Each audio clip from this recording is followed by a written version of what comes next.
The spiritual dimension is dedicated to the caregivers and the professionals that back us up. And it's really about not just the 1833 and the 1896 kind of thing, it's about the dash in between. Do you know the poem called The Dash? If you've not seen it, it's a beautiful thing. If you have a computer, you can do what they call Google it, whatever that means, so Google it, called The Dash poem. And it's this poem about the person's life, not the moment they die and the moment they're born, but the dash in between. And that's really the joy I want to celebrate with you today, is the dash in between. Because our dash is what makes you a beautiful person.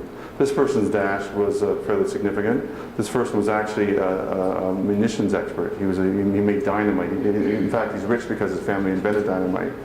And he was building bombs and doing all kinds of stuff. And there was a factory explosion, and his brother was killed. And by mistake, the newspapers announced his death. They thought it was him that died, but it was actually his brother that died. In the announcement, in the obituaries, they said, "The marchand de mort est mort." The merchant of death is dead. You thought, wait a minute, I know we make guns and we make bombs and stuff like that, but the merchant of death? Is that what people think of me? So he decided to change his life. He changed his life around. He started up a little reward system, a little prize. You might be familiar with it. It's called the Nobel Prize. So this dash is pretty cool, eh? Here's a cool dash. You recognize this gal? She's got a pretty cool dash. And this gal, this guy, born 1869, died in 1948, he's got a pretty cool dash. So here's my question. I'm not going to ask when you're born. It's not my business. But I don't know when you're going to die, but I do know one thing. You have influence about the quality of your dash. The spiritual dimension of energy, pardon me. The spiritual dimension of energy is all about your dash.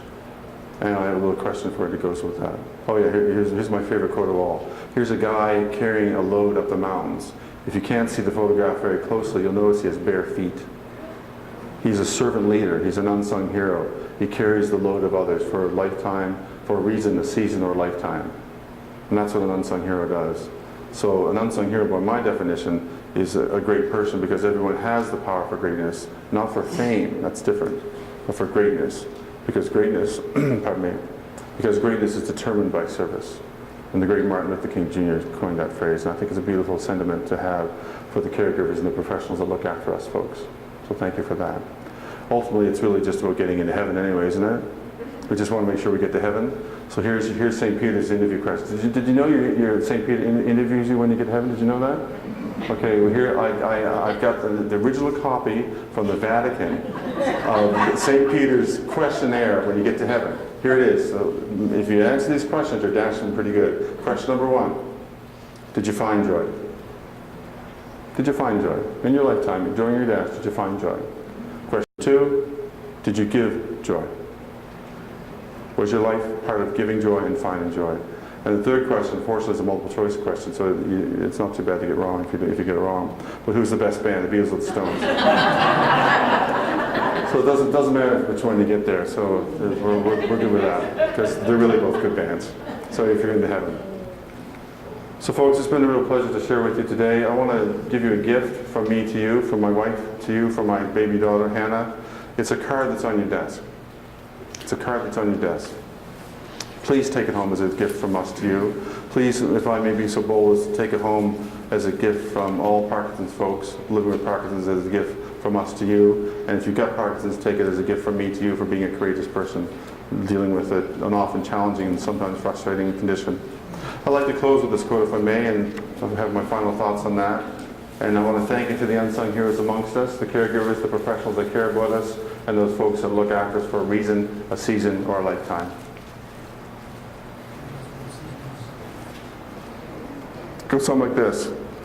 It's a quote dedicated to you, my fellow Parkinsonians. Is that what we're called? Parkinsonians? People living with Parkinson's, I don't know what we call ourselves. But just patting it back for you. Our caregivers and the loved ones with the big heart. Thank you to the unsung heroes. It's a quote by Ralph Waldo Emerson. It goes something like this. To laugh often and much. This is to be successful. To laugh often and much. To win the respect of intelligent people and the affection of children. So, to earn the appreciation of honest critics and endure the betrayal of false friends. To appreciate beauty. To find the best in others to leave the world a bit better. Whether by a healthy child, a garden patch, compassionate care, I just stuck that one in there, or a redeemed social condition. To play with enthusiasm and sung with exaltation. And if you haven't had grandchildren or teenagers like this, to survive them.